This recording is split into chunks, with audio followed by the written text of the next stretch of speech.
dirimu, angkat kedua tanganmu, katakan satunya yang ada,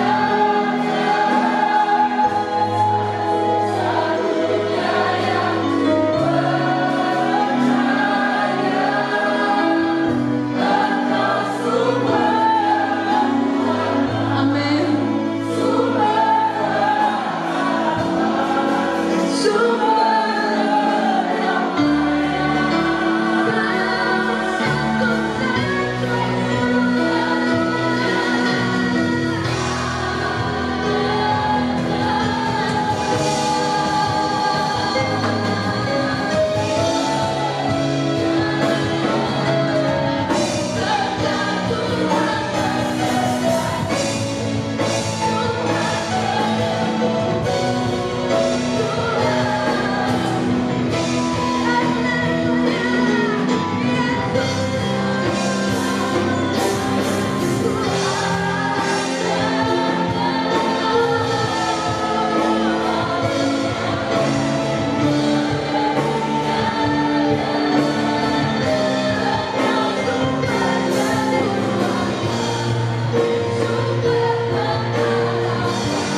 Tuhan, kami hendak mendengar sabda daripada firman-Mu. Kami telah menyiapkan tanah hati kami yang paling subur, sehingga ketika firman-Mu datang kepada kami yakin firman-Mu tidak pernah kembali dengan sia-sia. Namun justru lewat firman-Mu itu pula kami bersama keluarga diberkati luar biasa. Oleh karena itu Bapa, berbicaralah kepada kami. Kami telah siap mendengar sabda daripada firman Tuhan. Di dalam nama Tuhan Yesus kami percaya dan sudah berdoa. Haleluya, amin. Saudara yang dikasihi oleh Tuhan, jika kita menjadi anak-anak Yesus Kristus Tuhan, tentunya kita mulai tahu apa yang menjadi kesukaan daripada hati Dia. Yesus yang adalah Tuhan bersabda, memberitahukan kepada saudara dan saya, jika kamu berdoa, kamu masuk ke dalam kamar. Tidak perlu di perempatan jalan supaya ditonton orang. Jika kamu berpuasa, cuci air mukamu supaya tampak segar. Beri minyak rambutmu. Jangan karena kamu puasa, kamu ditonton orang, kamu sedang berpuasa. Demikian pula jika kamu memberikan sedekah dengan tangan kananmu, jangan sampai tangan kirimu mengetahuinya. Artinya Yesus yang adalah Tuhan itu suka melihat yang tersembunyi tadi, dan Dia memberikan upah. Dia senang engkau menjadi pelaku firman Tuhan, tetapi Dia tidak suka engkau menunjukkan diri di hadapan banyak orang, sehingga orang yang nonton apa yang kau lakukan berkesimpulan bahwa engkau adalah orang yang religius, nampak agamis. Dia lebih senang saudara menjadi orang Kristen yang tidak religius tetapi melakukan firman Tuhan, tetapi punya hubungan pribadi yang erat dengan Tuhan. Karena Anda menjadi orang yang penuh dengan spiritualisme, yaitu hubungan pribadi dengan Tuhan yang Anda tunjukkan dengan melakukan perintah Tuhan di dalam hidupmu sehari-hari. Saudara, orang yang religius itu adalah orang yang seringkali mendandani diri, baik dengan pakaian atau aksesoris yang dia pakai, supaya yang nonton itu tahu bahwa engkau begitu agamis. Tetapi apa yang terjadi di dalam perbincangan Tuhan Yesus dengan kelompok agamis ini tadi, orang yang religius, ahli Taurat dan orang Farisi, justru kelompok ini dikritik habis-habisan. Yohanes pasal 8 ayat 37 sampai dengan 47, demikian bunyi firman Tuhan. Yohanes pasal 8 ayat 37 sampai dengan 47. Judul bacaannya, keturunan Abraham yang tidak berasal dari Allah. Saudara, kalau ada keturunan Abraham ya tidak berasal dari Allah, berarti juga ada orang Kristen yang tidak berasal dari Allah. Odo, saudara. Jadi percuma kamu ngaku Kristen padahal tidak berasal dari Allah. Sama. Aku tahu bahwa kamu adalah keturunan Abraham, tetapi kamu berusaha untuk membunuh aku karena firman-Ku tidak beroleh tempat di dalam kamu. Orang yang tidak menyediakan hati untuk firman Tuhan dan dilakukan dalam hidupnya, mewarnai hidupnya sehari-hari, itu tidak berasal dari Allah. Apa yang kulihat pada Bapa, itulah yang kukatakan. Dan demikian juga kamu perbuat tentang apa yang kamu dengar dari bapamu. Jawab mereka kepadanya, Bapa kami ialah Abraham. Kata Yesus kepada mereka, jikalau sekiranya kamu anak-anak Abraham, tentulah kamu mengerjakan pekerjaan yang dikerjakan oleh Abraham. Tetapi yang kamu kerjakan ialah berusaha membunuh aku. Aku seorang yang mengatakan kebenaran kepadamu, yaitu kebenaran yang kudengar dari Allah. Pekerjaan yang demikian tidak dikerjakan oleh Abraham. Kamu mengerjakan pekerjaan bapamu sendiri. Jawab mereka, kami tidak dilahirkan dari zina. Bapa kami satu, yaitu Allah. Kata Yesus kepada mereka, jikalau Allah adalah Bapamu, kamu akan mengasihi aku, sebab aku keluar dan datang dari Allah. Dan aku datang bukan atas kehendakku sendiri, melainkan Dialah yang mengutus aku. Apakah sebabnya kamu tidak mengerti bahasaku? Sebab kamu tidak dapat menangkap firmanku. Iblislah yang menjadi bapamu, dan kamu ingin melakukan keinginan-keinginan bapamu. Ia adalah pembunuh manusia sejak semula dan tidak hidup dalam kebenaran. Sebab di dalam dia tidak ada kebenaran. Apabila ia berkata dusta, ia berkata atas kehendaknya sendiri. Sebab ia adalah pendusta dan bapa segala dusta. Tetapi karena aku mengatakan kebenaran kepadamu, kamu tidak percaya kepadaku. Siapakah di antaramu yang membuktikan bahwa aku berbuat dosa? Apabila aku mengatakan kebenaran, mengapakah kamu tidak percaya kepadaku? Barang siapa berasal dari Allah, ia mendengarkan firman Allah. Itulah sebabnya kamu tidak mendengarkannya, karena kamu tidak berasal dari Allah. Saudara, banyak orang suka tampil religius dengan mendandani cara dia berpakaian, cara dia berperilaku, hidup sehari-harinya tinggal di bait suci, pakai jubah putih, pakai tali, sembayang yang panjang, jumbai-jumbai yang lebar dan lain sebagainya, dan suka duduk di tempat-tempat yang ada di depan supaya dia dinilai oleh penontonnya sebagai orang yang agamis.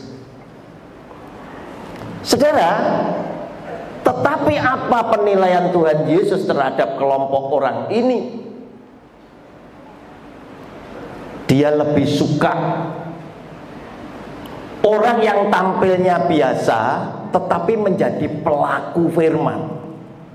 Sedangkan kelompok ahli Taurat dan orang Farisi yang dikritik oleh Tuhan Yesus justru dikatakan bahwa kalian ini bukan dari Allah, sebab firmanku itu tidak ada tempat di dalam hatimu. Sebab apa yang kamu lakukan, walaupun engkau mengakui engkau adalah anak-anak Abraham, kenyataannya kamu ingin membunuh aku.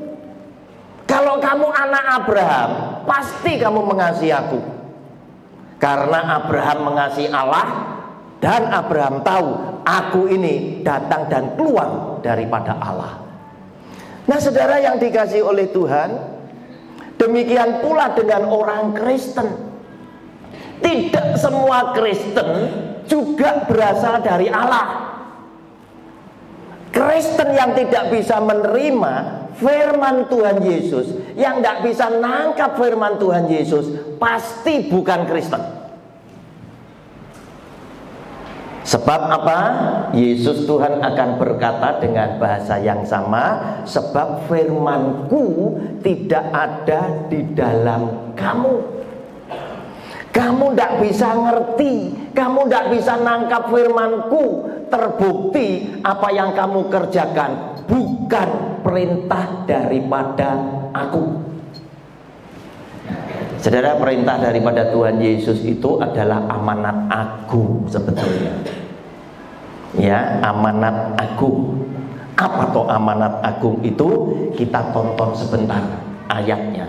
Matius 28 ayat 19 dan 20. Ketika Tuhan Yesus sudah menampakkan diri tapi belum naik ke surga, menjelang dia mau naik ke surga, dia panggil 11 rasulnya. Mengapa 11? Karena Yudas tidak ada di situ. Matias belum dipilih gantikan Yudas, jadi cuma 11. Matius 28 ayat 19 dan 20 ya.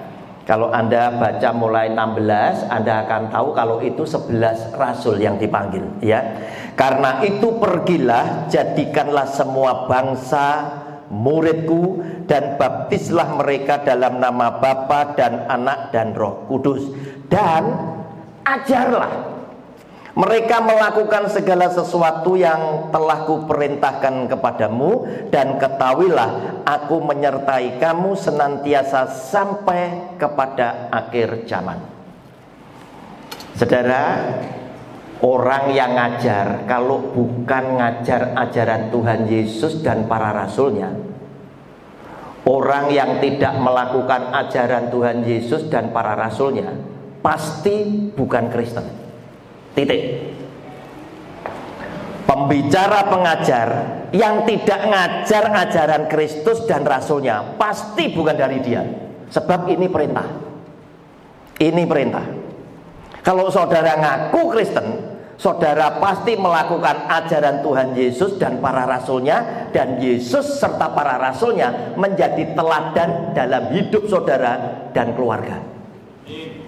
Saudara yang dikasihi oleh Tuhan, kelompok orang Farisi ini, orang-orang munafik ini, mengapa dikritik oleh Tuhan Yesus habis-habisan? Padahal mereka itu menampilkan hidup yang agamis. Saudara, Anda cek aja dalam kehidupan kita sekarang, ya, tokoh-tokoh yang tampil secara agamis, ya, ndak wurung masuk penjara mergo korupsi. Cek sendiri. Kesaksian Alkitab kita, orang yang tampil seperti itu cenderung melahirkan orang munafik.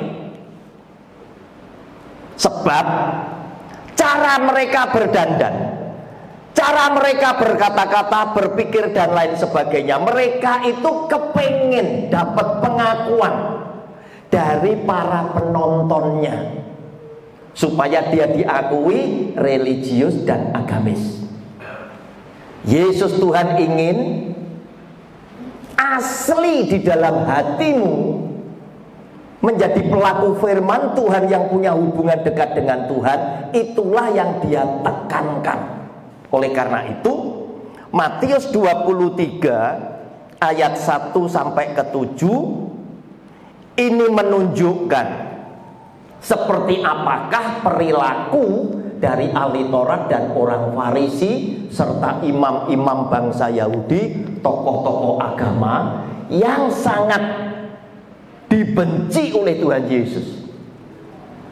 Kalau saudara baca sampai habis Matius 23, Anda nanti akan tahu, khususnya dimulai dari ayat 13, itu Tuhan Yesus itu mengata-ngatai, celakalah kamu hai ahli-ahli Taurat dan orang-orang Farisi, hai kamu orang-orang munafik. Itu sampai habis.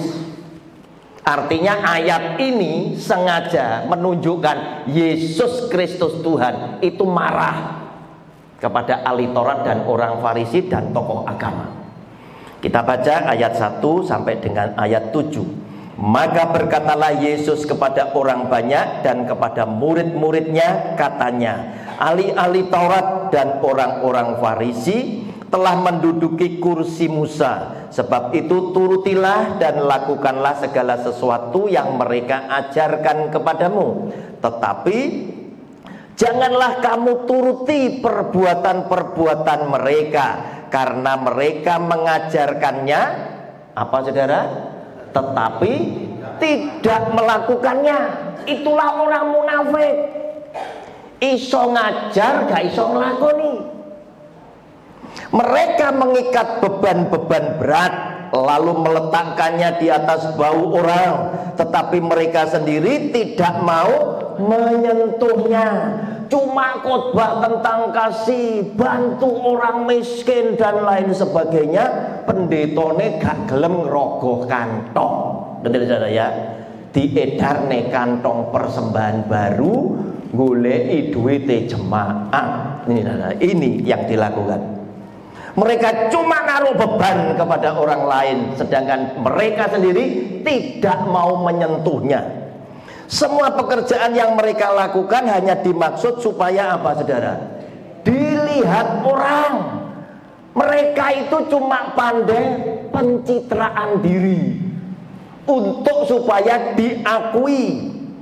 Mereka memakai tali sembahyang yang lebar dan jubah yang panjang. Mereka suka duduk di tempat terhormat dalam perjamuan dan di tempat terdepan di rumah ibadat. Mereka suka menerima penghormatan di pasar dan suka dipanggil rabi. Saudara, zaman sekarang pendeta iso kegeret ke sana sampai pusing saya. Lihat aja, banyak dalam tanda kutip gereja tertentu, pendeta tertentu itu ngasihi pangkat dirinya sendiri. Ketua Dewan Rasuli, wes. Saudara, lihat. Sepertinya jabatan ini penting, dan itu dilakukan oleh ahli Taurat dan orang Farisi yang suka dipanggil apa? Rabi. Saudara yang dikasihi oleh Tuhan, hati-hati. Mereka inilah orang-orang yang dikritik. Oleh karena itu ketika Yesus Kristus Tuhan mengajarkan ajarannya dan meminta para rasulnya mengajarkan semua yang diperintahkan oleh dia kepada para rasulnya, agar semua murid itu menjadi pengikutnya yang setia, dia tidak sedang mengajarkan untuk membentuk agama. Kristen bukan agama, tapi Kristen adalah gaya hidup yang mencontoh seperti perilaku Yesus. Mengapa? Karena Yesus yang adalah Tuhan tahu, ketika orang diajar tentang firman-Nya, kemudian mereka bentuk sebuah agama. Kesaksian Alkitab kita, tidak ada satu agama pun yang bisa menciptakan kedamaian dengan sesama yang lain. Tidak ada. Anda boleh cek di Alkitab kita, termasuk di dalam kehidupan kita sekarang. Tidak ada. Walaupun sebuah negara 100% agamane podo, pasti tetap tidak ada kedamaian. Tetapi ketika Anda mengadopsi ajaran Yesus Kristus Tuhan adalah teladan hidup Kristus yang harus kita teladani, dijamin kedamaian itu terjadi. Sebab ketika orang menganggap perang antara Hamas dan Israel ini perang agama, ini nanti akan meluas. Sing dibelani agama, Tetapi ketika Anda berpikir Kristen adalah gaya hidup yang harus kita contoh karena perilaku, cara berpikir, dan tutur kata Tuhan Yesus, maka kedamaian itu akan tercipta. Sebab dia bilang, kamu mendengar firman, mata ganti mata, gigi ganti gigi. Tetapi aku berfirman kepadamu, jika seseorang menampar pipi kananmu, berikan juga pipi kirimu. Dan dia bersabda pula, kasihlah musuh. Di balik agama muncul fitnah, dan di balik agama terjadi pembunuhan. Saudara, saya katakan karena apa? Alkitab kita ini yang menjadi saksinya. Kita lihat saudara, Kisah Rasul 13 ayat 27 dan 28. Kisah Rasul 13 ayat 27 dan 28.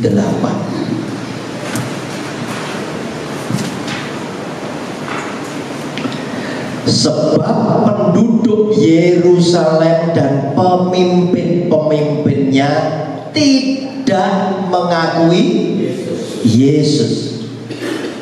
Mereka tidak mengakui bahwa Yesus itu juru selamat. Yesus itu disebut penyesat. Yesus itu disebut menghujat Allah menurut hukum Taurat. Dengan menjatuhkan hukuman mati atas dia, mereka menggenapi perkataan nabi-nabi yang dibacakan setiap hari Sabat. Dan meskipun mereka tidak menemukan sesuatu yang dapat menjadi alasan untuk hukuman mati itu, namun mereka telah meminta kepada Pilatus supaya ia dibunuh. Gara-gara agama muncul fitnah. Dia ini penyesat, dia ini orang yang menghujat Allah. Sebab dia bilang, anakku, aku telah mengampuni dosamu. Siapa engkau? Nah saudara, tetapi Yesus yang adalah Tuhan bukan sekedar mengajar saudara untuk melakukan ajarannya, hukumnya, tetapi dia sekaligus adalah pelaku dari apa yang dia ajarkan. Buktinya di atas kayu salib kepada orang yang sedang menganiaya dia dan nanti akan membunuh dia, dia masih berdoa untuk musuh-musuhnya. Dan dia berkata, Bapa, ampunilah mereka karena mereka tidak tahu apa yang mereka perbuat. Saudara yang dikasihi oleh Tuhan, di balik agama terjadi dusta. Ketika kubur kosong, apa yang dilakukan oleh mahkamah agama? Saudara, saya tunjukkan, buka Anda punya Alkitab ya. Matius pasal 28 ayat 11 ya. Anda baca, judul bacaannya apa? Dusta mahkamah agama. Ketika kubur kosong, Yesus Tuhan bangkit. Pasukan yang ditugasi menjaga kubur Yesus itu lapor, bos, terjadi yang ajaib, dia bangkit. Tokoh agama bilang apa? Ojo ngomong, jangan ngomong yang sebenarnya, terjadi dusta. Tetapi kamu harus bilang bahwa pada malam hari murid-muridnya datang mencuri jenazah gurunya. Ini duit, terjadi suap. Dan saudara, ayat 15. Ayat 15. Ini yang penting sehingga terjadi perpecahan di bangsa Yahudi sampai sekarang. Mereka menerima uang itu dan berbuat seperti yang dipesankan kepada mereka, dan cerita ini tersiar di antara orang Yahudi sampai sekarang ini. Oleh karena itu bangsa Yahudi terbelah jadi dua.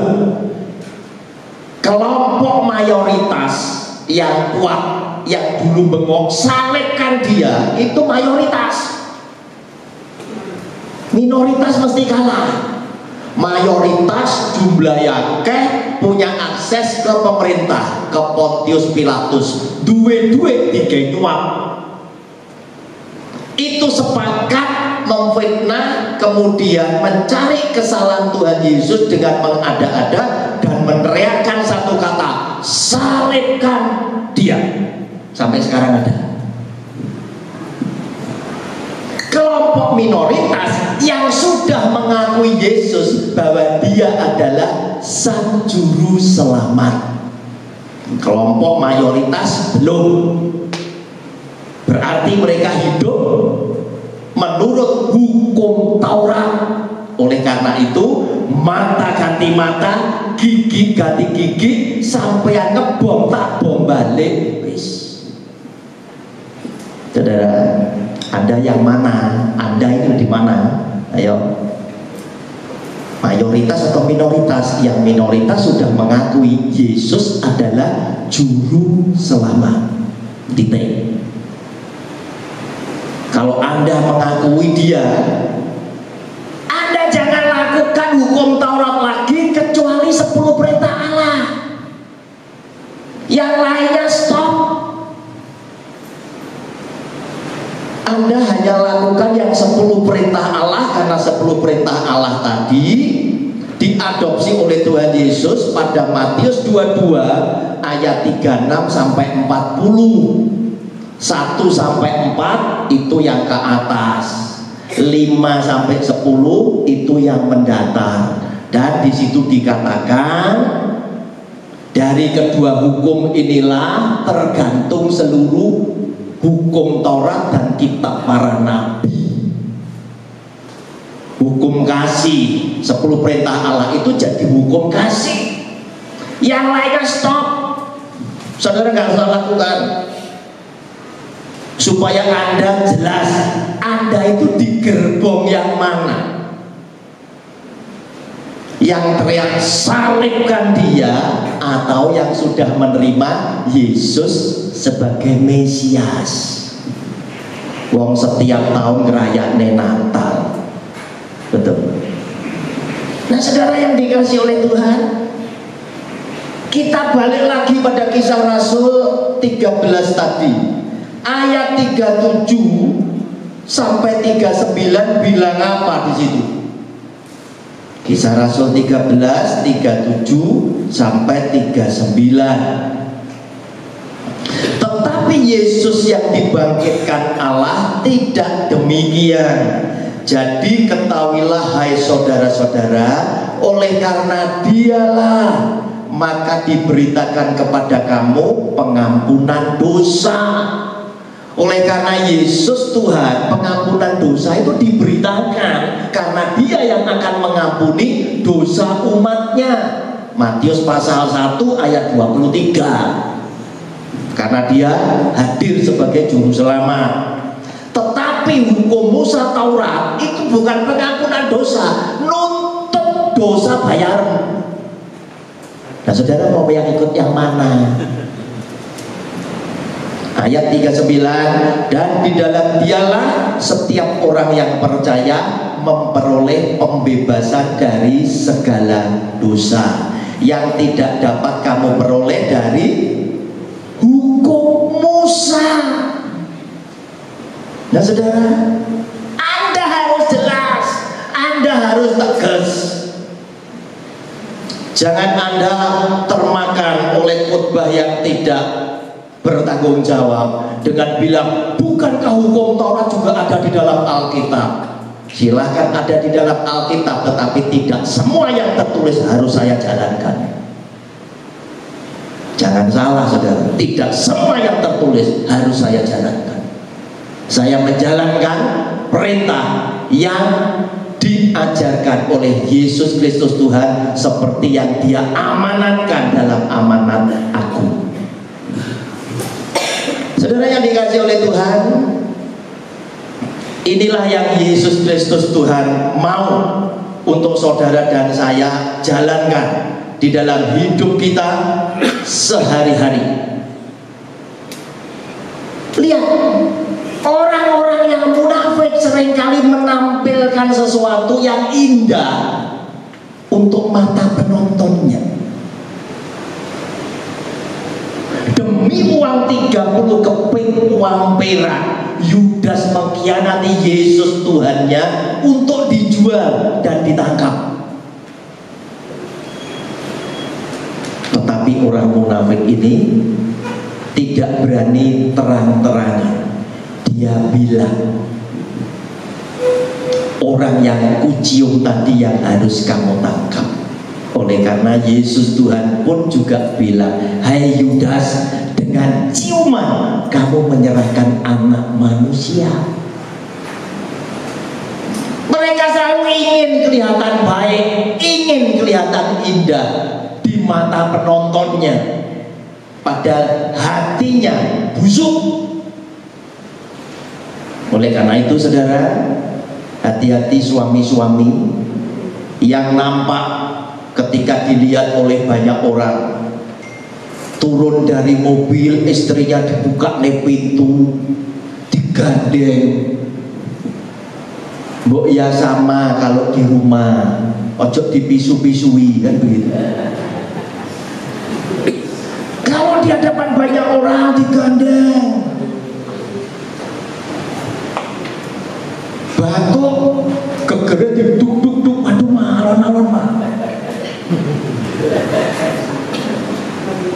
Tapi kalau di rumah dimaki-maki, keselak mangan biaya ada. Saudara yang dikasih oleh Tuhan,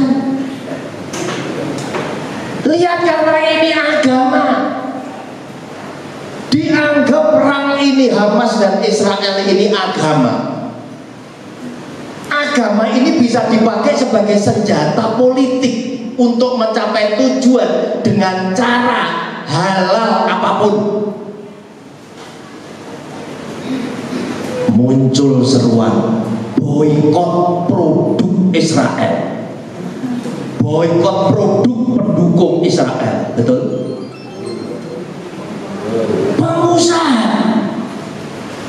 yang bergaul dengan saya, yang jual makanan, produksi makanan minuman, bilang, Pak Roni, ngurus sertifikat halal itu prosedurnya sulit sekali, tidak mudah.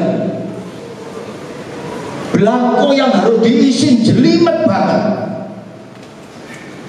Nanti timnya datang untuk ngecek gimana proses produksinya, memenuhi standar kesehatan atau tidak, bahan-bahan yang dipakai bahan-bahan yang baik atau tidak. Syukur bahan-bahan yang sudah juga dapat sertifikat halal.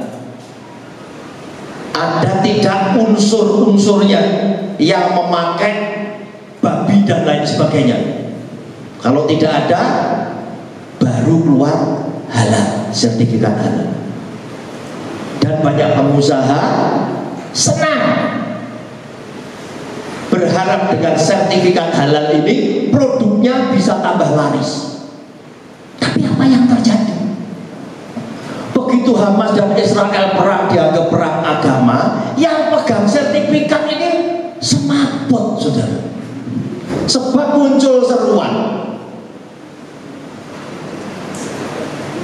boikot produk Israel, sehingga saya menyekel sertifikat halal itu iso haram nih. Indonesia ini modern, sudah pegang sertifikat halal gara-gara gak ono babine, tapi goro-goro Israel haram maneh gitu. Saudara yang dikasih oleh Tuhan, hanya saja saya menyayangkan mereka ini tidak tuntas. Kalau boikot, kalau mau boikot sisan dong. Ojo gawe HP. Wah, itu top ya kan? Ya, ojo numpak pesawat. Ojo gawe internet. Itu hebat. Wes boikot kabeh. Naik unta, Pak. Iya wes. Numpak unta iki. Wes ndak usah impor obat-obatan dari sana. Wes cukup kerokan aja. Tuntas itu. Nah saudara yang dikasih oleh Tuhan, oleh karena itu saudara, Yesus yang adalah Tuhan mengajarkan kepada saudara dan saya bahwa Kristen adalah teladan daripada gaya hidup yang ditunjukkan oleh Yesus yang patut kita contoh di dalam kehidupan kita. Sebab Yesus Tuhan hanya mengajarkan tentang kasih.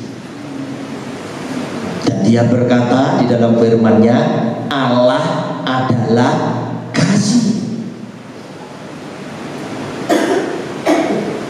Oleh karena itu dia menghendaki saudara tidak perlu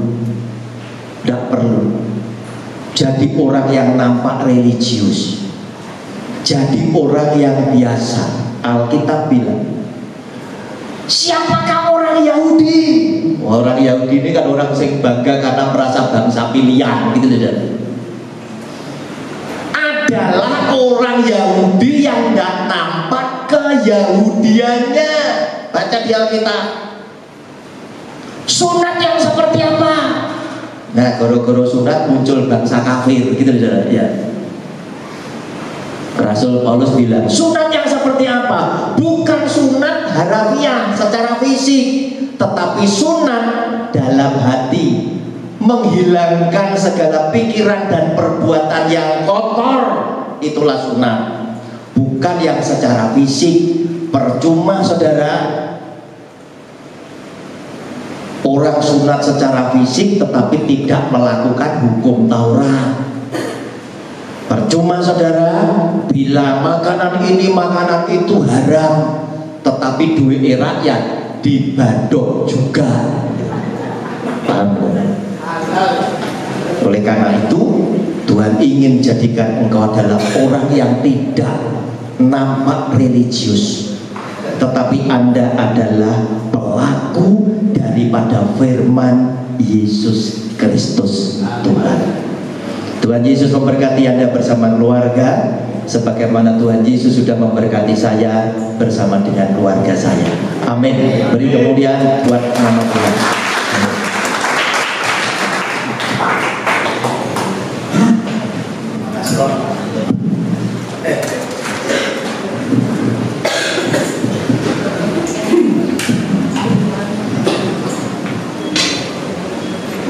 Puji Tuhan, Bapak Ibu, saudara dan saya mendapat pengajaran yang jelas ya. Jadi orang Kristen seperti saudara fanatik gitu ya, terlalu eksklusif, tidak kenal tetangga, tidak kenal saudara, tidak kenal teman seiman gitu. Itu bukan ajaran Tuhan.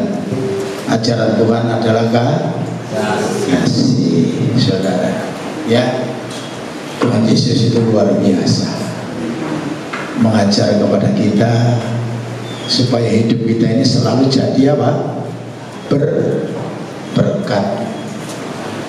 Orang Kristen itu harus jadi berkat bagi orang lain, terutama orang yang belum mengenal Tuhan, belum mengenal Tuhan Yesus. Dia punya agama tapi dia tidak punya kebenaran.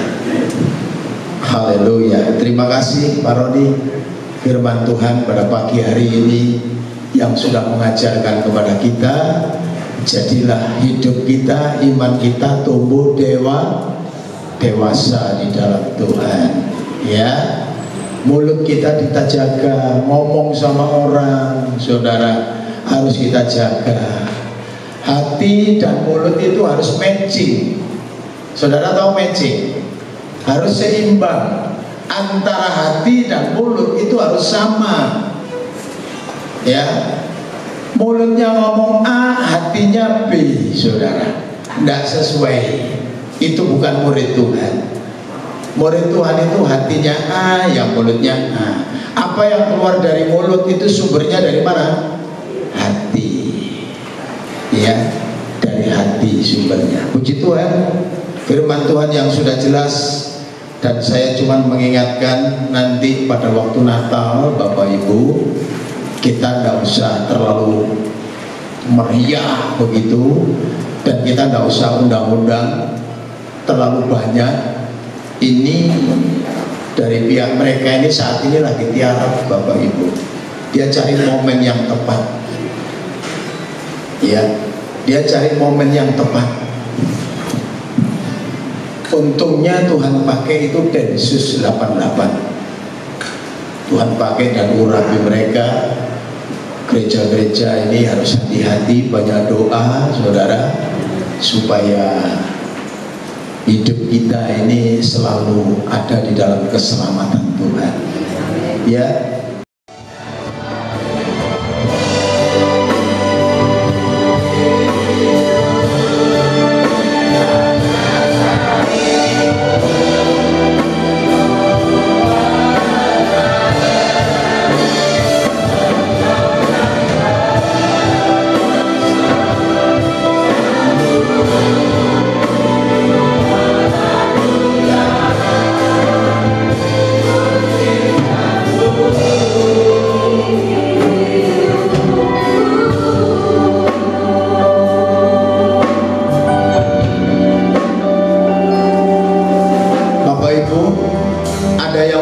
Roti dan anggur Tuhan, baik yang di atas, di samping guru sekolah minggu, semuanya sudah. Mari kita undang bangkit berdiri, Bapak Ibu. Angkat tinggi-tinggi rotimu, ya. Angkat tinggi-tinggi rotimu. Kita hormati Tuhan, kita menghargai Tuhan, kita meninggikan Tuhan. Sebelum kita makan, kita akan mendengarkan kebenaran firman Tuhan. Dan ketika Tuhan Yesus dan murid-muridnya sedang makan, Tuhan Yesus mengambil roti, mengucap berkat, memecah-mecahkannya, lalu memberikannya kepada mereka dan berkata, "Ambillah, inilah tubuhku." Jadi apa yang ada di tangan kananmu itu sudah menyatu roti dengan tubuh Kristus. Roti ini hanya lambang Bapak Ibu, tetapi yang dipecah-pecahkannya itu adalah tubuh Tuhan Yesus Kristus yang ada di atas kayu salib. Mari kita makan dan kita nikmati di dalam nama Tuhan Yesus Kristus.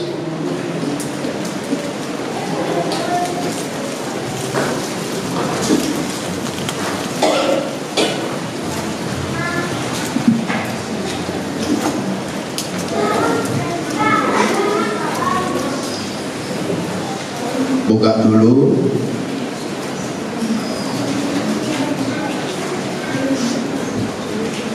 Angkat tinggi-tinggi Bapak Ibu dan dengarkan firman Tuhan.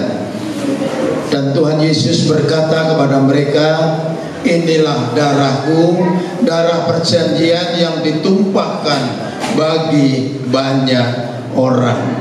Jadi apa yang ada di tangan kanan kita itu sudah menyatu dengan darah Kristus. Mari Bapak Ibu kita minum di dalam nama Tuhan Yesus Kristus.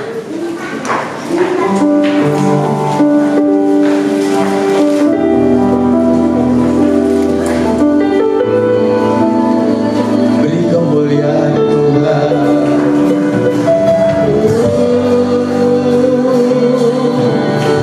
Rasakan kehadiran Tuhan.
kudus-Mu. Pada pagi hari ini Tuhan, kami serahkan sepenuhnya ke dalam tangan kuasa-Mu.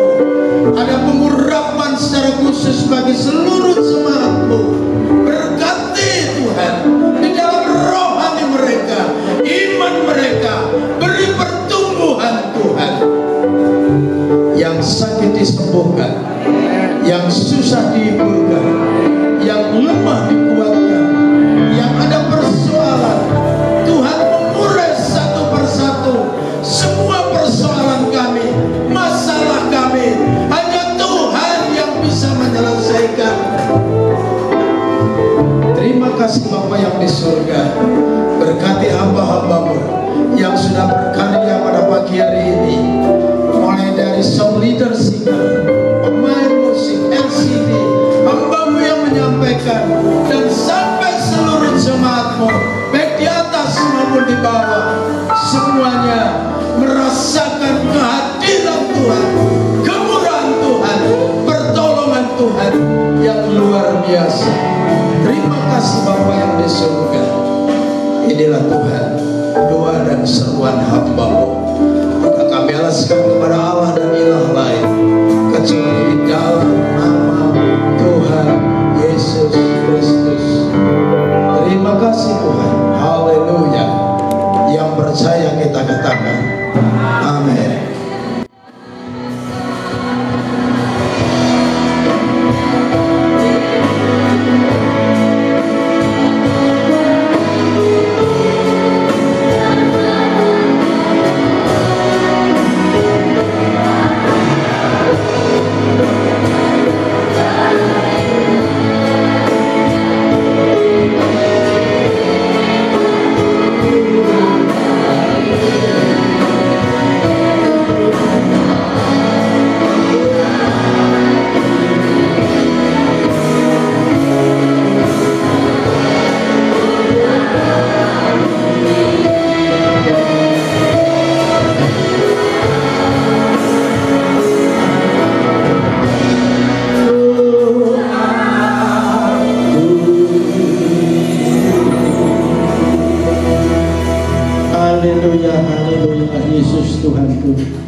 Kami mengucap syukur Tuhan atas kehadirat-Mu. Kalau di siang hari ini Tuhan, Engkau masih memberi kesempatan kami untuk mendengarkan sebagian kebenaran firman-Mu Tuhan. Tuhan, kami yakin dan percaya firman-Mu untuk menguatkan iman kami Tuhan. Firman-Mu untuk memberkati kami semua Tuhan. Terima kasih Tuhan, terima kasih. Terima kasih juga kami berdoa Tuhan untuk hamba-Mu yang sudah menyampaikan kebenaran firman-Mu itu Tuhan. Berkati hamba-Mu Tuhan. Pakai dia sebagai alat-Mu Tuhan, sehingga kemana saja berada nama Tuhan Yesus dipermuliakan. Juga Tuhan, kami berdoa untuk rekan-rekan kami, saudara-saudara kami yang saat ini tidak bisa hadir Tuhan, yang lemah Tuhan kuatkan, yang tidak ada waktu Tuhan berikan waktu Tuhan untuk hadir di gereja GBI Efrata ini Tuhan. Terima kasih Tuhan, terima kasih. Yang sakit Tuhan dalam nama Tuhan Yesus disembuhkan. Terima kasih Tuhan, terima kasih. Juga kami berdoa Tuhan untuk gereja kami GBI Efrata ini Tuhan. Oh haleluya, berkati gereja kami Tuhan. Berkati yang berkelimpahan Tuhan. Jadikan terang di tengah-tengah warga setempat ini Tuhan, sehingga dapat memenangkan jiwa dan bertambah-tambah jemaatnya Tuhan, sehingga bangku-bangku yang kosong Tuhan terisi semua Tuhan, untuk memuji dan memuliakan nama Tuhan Yesus Kristus. Haleluya, haleluya, terima kasih Tuhan. Juga Tuhan, saya berdoa Tuhan, kalau nanti tanggal 24 Tuhan di gereja GBI ini kami akan merayakan perayaan Natal Tuhan. Untuk itu Tuhan, kami mohon kepadamu Tuhan, di dalam perayaan Natal nanti Tuhan, beri cuaca yang terang benderang Tuhan, sehingga kami dapat merayakan Natal dengan damai dan sejahtera. Juga Tuhan, kami yakin dan percaya di dalam perayaan Natal Tuhan, Engkau sertai Tuhan, tidak ada suatu gangguan, keamanan yang Engkau sudah jamin Tuhan, sehingga perayaan Natal nanti berjalan dengan damai sejahtera Tuhan.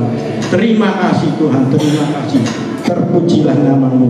Juga kami berdoa Tuhan untuk Bapak Gembala kami Tuhan, berkati Tuhan, cukupi segala kebutuhannya dan Kau beri kekuatan Tuhan. Terima kasih Tuhan. Juga kami berdoa untuk bangsa dan negara kami Tuhan, Indonesia yang tercinta ini Tuhan. Tuhan, kalau sebentar lagi akan diadakan pesta demokrasi untuk pemilihan presiden dan wakil presiden Tuhan, kami percaya Tuhan. Oh haleluya Yesus, tolong Tuhan di dalam pemilihan umum nanti Tuhan, sehingga dapat berjalan damai dan sejahtera, sekalipun beda pilihan tetap bersatu Tuhan, sehingga terjaga bangsa dan negara kami. Oh terima kasih Tuhan. Dan siapapun yang terpilih Tuhan, itu adalah pilihan Tuhan. Terima kasih Tuhan, terima kasih, terpujilah nama-Mu. Semuanya kami serahkan ke tangan kuasa Tuhan. Jadilah kehendak Tuhan di surga maupun di bumi, dalam nama Tuhan Yesus. Haleluya. Diberkatilah rumah tanggamu, diberkatilah usaha dan pekerjaanmu, diberkatilah jualanmu, diberkatilah anak-anak kami, studinya, kuliahnya, biaya yang dibutuhkannya. Tuhan memberi berkat yang luar biasa, terutama hikmat-Mu Tuhan, untuk menerima mata kuliah dan mata pendidikan Tuhan. Hikmat-Mu yang dari surga turun ke atas anak-anak kami, sehingga anak-anak kami menjadi anak-anak yang diberkati Tuhan, anak-anak yang menjadi berkat Tuhan bagi rekan-rekan sejawatnya. Terima kasih Bapak Ibu. Mari kita angkat tangan kita dan kita terima berkat daripada Tuhan. Seluruh jemaat Tuhan yang menjadi kekasih-kekasih Tuhan, pulanglah dan terimalah berkat, rahmat dan kuasa daripada Bapa, Putra dan Roh Kudus yang sudah memberkati kita semuanya, baik itu berkat jasmani maupun rohani, mulai pagi siang hari ini sampai selama-lamanya. Ada damai dan sejahtera di dalam hati dan pikiran kami yang sudah memuji dan menyembah-Mu Tuhan. Dan kami juga mendengarkan kebenaran-kebenaran firman-Mu. Tidak sama seperti kami datang, kami pulang dari tempat ini, Tuhan kirim roh sukacita yang luar biasa. Penyertaan-Mu, mujizat-Mu selalu ada bagi orang-orang yang setia, seperti yang ada pada pagi hari ini.